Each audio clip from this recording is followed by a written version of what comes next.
মানে মাদ্রাসাত পড়ার দিছি। তো পড়া দেওয়ার পরে মানে আমি বাড়িতে আসলাম। তো আসার পরে দেখলাম আমার মনে করেন একটু পেটটা বড় বড়, আমার মেয়েও কিছু বলছে না। তো না বলাতে আমি বললাম যে তোর পেটটা বড় এরকম। তো আমি মনে করেন ডাক্তারের কাছে গিয়ে পরীক্ষা করলাম। তো ছোট মানুষ হইতে পারে, অন্য কোনো সমস্যাও থাকতে পারে। বললেন না অন্য সমস্যা না, 6 মাসের প্রেগনেন্ট। ও তারপরে আবার চাপ দিলাম ওরে, বলে কার লগে তোর এই ঘটনা। তো বললো বলে সাগর হুজুরের লগে এরকম। তো সাগর হুজুর মনে করেন আমরা ঘটনা মনে কিছু শুনছে, শোনার পরে দেই হ্যাঁ মনে করেন ফলাতো ওরে পাওয়া গেছে না। তার ভাইয়ে মনে করেন আগে আমার বলছিল বলে এটা সমাধানও যাই, আমরা সমাধানও যাইতাম না। ও মনে করেন আমার আশা আশা দিয়ে দিয়ে এরকম রাখছে। এখন বর্তমানে মামলা করছি। এরা ওদেরকে এখনো হয়নি বলে, ওর ভাই বলে এখন হাজিরা দিয়ে আইছে। একজন বলে কালকে রাত্রে হাজিরা দিয়ে আসছে, কিন্তু এগুলো আমরা জানতাম না, এখন আমি জানতাছি। মনে করেন হাজিরা দিয়া আসে যে কিভাবে, এটা তো আমি বুঝি না। প্রশাসনের কাছে কি চান?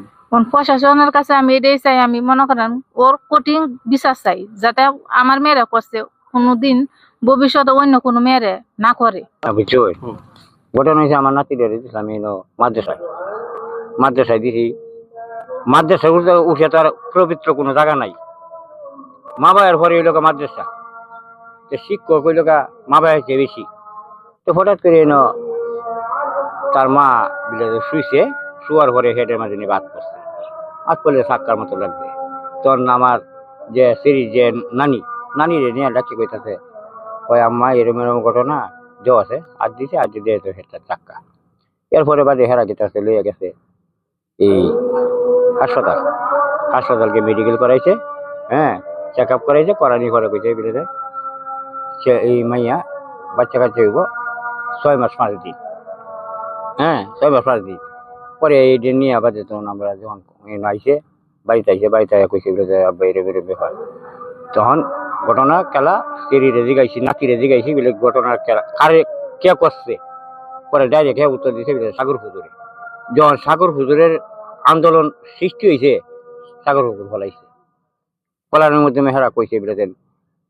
আমিও চাইছিলাম বিলেতে গ্রামে যখন থাকবো, আমি চাই একটা হাউস মাস কাজ দিছে যাওয়ান যায়, চাচ্ছে যাও।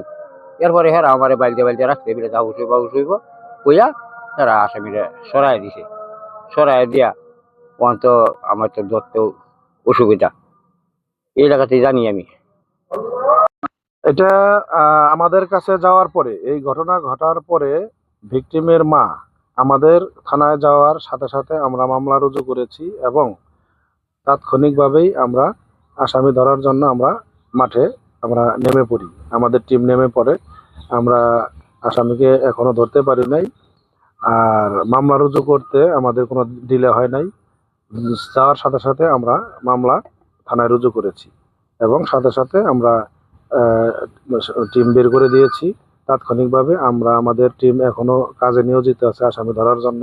আমাদের এসপি স্যারও বলেছেন যে আসামি ধরতে হবে, আমাদের ঊর্ধ্বতন কর্তৃপক্ষ। সেভাবে আমরা মাঠে আছি, এখনো মাঠে আছি।